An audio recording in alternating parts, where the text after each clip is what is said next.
Between Tom and his wife Connie, they've been in Toastmasters 100 years. They were just featured in Toastmasters magazine last month, in case you missed it. He has signed copies available, I'm sure. Tom is a consummate mentor. He sees the positive in everyone and everybody. He's the reason I even started in leadership. He did something that I've not seen done before. Maybe Esther did it. He Tom had every area director distinguished in his year. Now think about how amazing that. This is what you do in India or China. Very few can do this in North America, but he did it. Uh, Tom will speak anywhere. He loves to compete. He loves to travel. He's been on more cruises than anyone I've ever met, and he's been everywhere. And the year before, he received presidential citation. Tom, what are you going to share with us today? Thank you, Michael. We decided whether we're going to stand or sit, so I decided to stand and see what I can share with you. I have an opportunity to already learn a whole lot of wonderful secrets about what certain clubs have accomplished, what they've had to go through, what they do to make sure their clubs are consistently strong. Well, I have maybe a different kind of advice because I'm representing two different clubs that also have a similar record. The two clubs that I'm going to talk about are my original club that I joined forever ago at 1348 Riverside Breakfast Club, and the other one is Saturday Morning Toastmasters, which I've been participating actively in for 20-something years. So the other one was a long, long time, and that one's 20 years. And they are extremely different. So the successful clubs, to me, are not necessarily cookie cutter clubs. They're not all the same. Some of them are totally different than others. And so let me describe the experience of each one of them and how they are different and how they probably have a different future according to the way things are going. Starting with Club 1348. When I joined 1348, 1969, it was an outstanding club, but I didn't know what an outstanding club was. I mean, it was impressive. I remember walking in the door and sitting down, and why would these people want me in their club? Because they were business owners and lawyers and elected officials and all kinds of really successful people standing, all men in their suit and ties, and I was a first-year California teacher. But I could see by observing that this is going to be an interesting and an educational experience. And for all of those years, it was a superstar. At one time, they had 45 members, and they did all kinds of things. They did outstanding speeches, and one of the first clubs to admit women into the club. And I brought them in, by the way. I want to brag a little bit about that. First two women in that club. When I did, one of the members, the most experienced member of the club, quit because he didn't want to be in a club with women. But the club survived and kept on going, and it was always strong. To this day, it is strong. It has been President's Distinguished, probably 30 or 40 years, but at least we'll talk about the last 20 or so years, consistently President's Distinguished, and they are, as was mentioned, already have their 5 goals. They're checking off all the boxes. They're doing the educationals. They're doing the things that they need to do. They have a significant problem in terms of getting their educationals done. They do all the other things, which I tell every club always get your officers list in and pay your dues on time. Always do that. Always make sure your officers are trained, not just 4, like it says, but every single one of your officers trained so that your officers know what their responsibilities are. They usually have their officers by the year, but whatever you do is 6 months or a year, doesn't matter. But they have extremely experienced members. They said one of the things they talked about in the introduction is only 1 member dropped from that club. Richard mentioned that. Part of the reason is that at least half the members have been there 25 years. Now that brings a problem because if you have half your clubs are DTMs, you're not going to get many people very excited about doing pathways. And so they do that extra work and they welcome new members and they're the ones who usually carry the heavy burden of doing the pathways experiences. So you can have strong experience, strong evaluators, strong speakers, but still you could have issues you need to deal with. Club 797, I always talk about that club on Saturday morning. Saturday Morning Toastmasters Club is the club that does it all wrong and it turns out right, because they don't do those standard things that you're told to do at a club. Make sure you schedule your speeches a month in advance, and make sure you always start on time. Make sure you always end on time. They now are doing better about starting on time. They hardly ever end on time, but they do. But they do something different. They're one of the few 2-hour clubs. It is not unusual to call on everybody in the room, which might be 16 table topics participants, which is certainly unusual. They have excellent evaluations, but they have no fence to join that club. They have, I call it the most diverse club in the district, and diversity in terms of every definition that you might have, in terms of age, in terms of experience, in terms of education, in terms of personal background. We've had people come in with cut-off jeans and holes in their t-shirts covered with tattoos, and of all races, and exchange students from countries I could never pronounce, probably even. So we have this variety of programming. And as was mentioned, and I think one of the most important statements that Esther made was, you're having fun. I have a personal philosophy about everything. If you're not having fun, you're not doing it right, whatever it is. Well, maybe not your income tax, but just about anything should be having a good time while you're there, and people come. Obviously, we put very little pressure on anybody to join. You've been coming for 6 weeks and you haven't paid. Well, we still want you here, so please come and keep coming.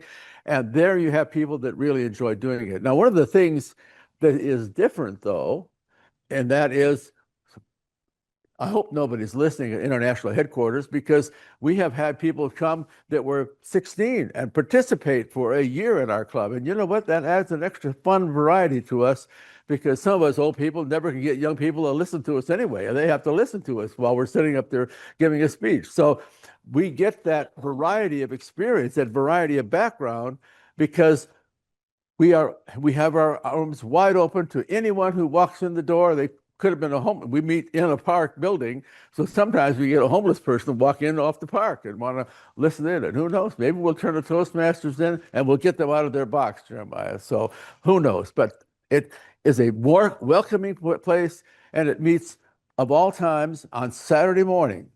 Now, that is not the time you would design your first Toastmaster club to join on Saturday morning, but we meet on Saturday morning for 2 hours, and if you're not mowing the lawn or doing your honeydews, you try to be there at Toastmasters. Now, with Rob Gunneman in that club, we also are a hybrid meeting with 1 or 2 people. He goes to that much work. 1 or 2 people coming in to do their speech from home if they couldn't make it, if they're too sick or they didn't want to share their disease with us, whatever it was. But we also give that opportunity to, we could have members from another part of the country, but most of those people are there in person. The problem with 1348 is it's strong. It does all these other things well. It's only on Zoom. And I see that as a potential problem for the future. I think clubs that have only Zoom lose a little bit of that personal connection, that feeling of loyalty to their fellow members, which is probably what was its strength all those years, when they continued to meet and continued to meet and continued to hold on to members, some for more 35 years, and I'm not talking about me, others, many over 20. So the answer to a President's Distinguished Club consistently isn't always the same. Most important one, and I see my red light, most important one though, and I've studied the stats all the time, is making sure you do those easy ones, your dues and that sort of thing, but constantly recruiting members, because I did a little study. It's like 95% of all the clubs in the district who achieve their membership goal are distinguished. The other things just come. If you're getting your members, you will be distinguished, hopefully. President's distinguished, even better, Smedley distinguished. Back to you. Thank you, Tom. Now, Tom. Yes. Yeah. So where does that come from? That internal energy to see the positive in everyone and see why they should be joining your clubs, any of your clubs.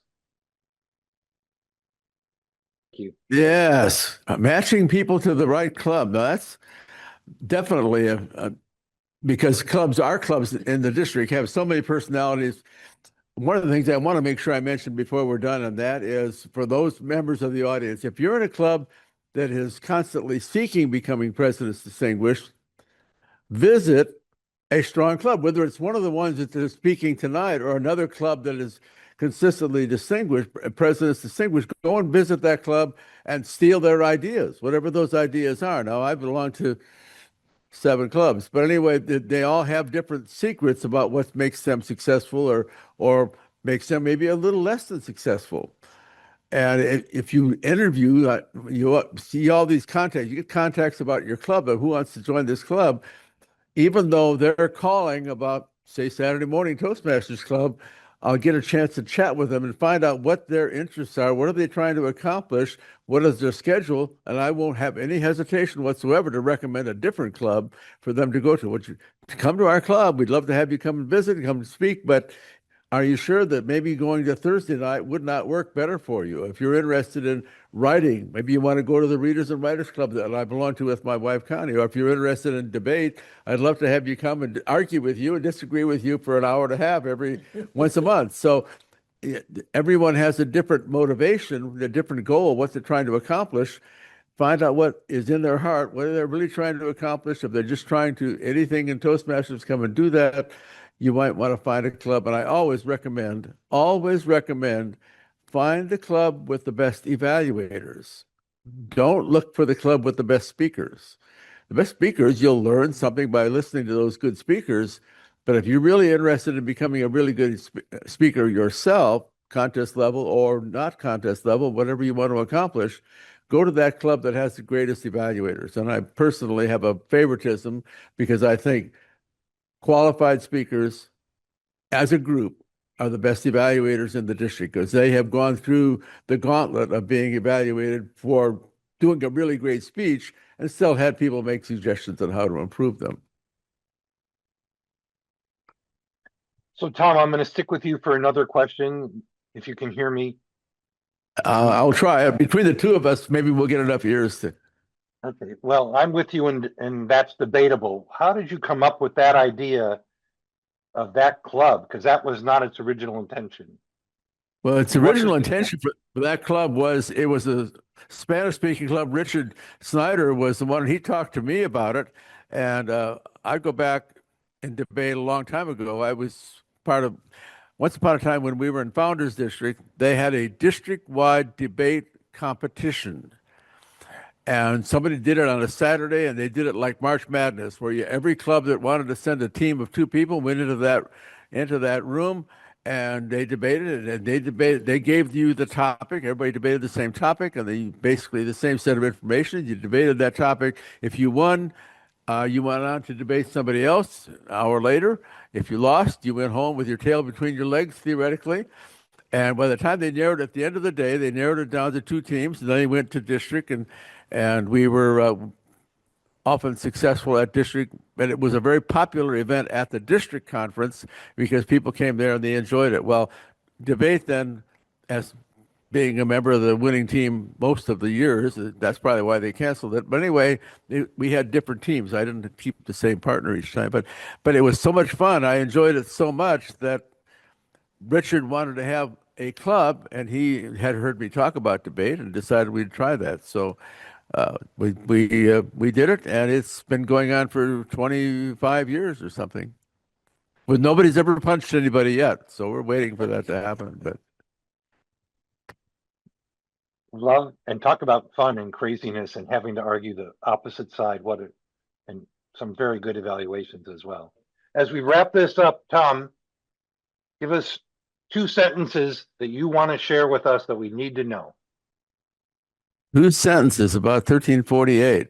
Well, I have to say one thing. I think it's going to make Smedley distinguished, and I'll say that for these reasons, and that is, well, first of all, we have the area director in the club, we have the division director in the club, and we have Greg Scott cracking the whip to make sure everybody checks off all the boxes that they're supposed to check off. So he's going to make sure he develops leaders and those people that join the club, they don't have much of a choice. Before they know it, they're a area governor, division director.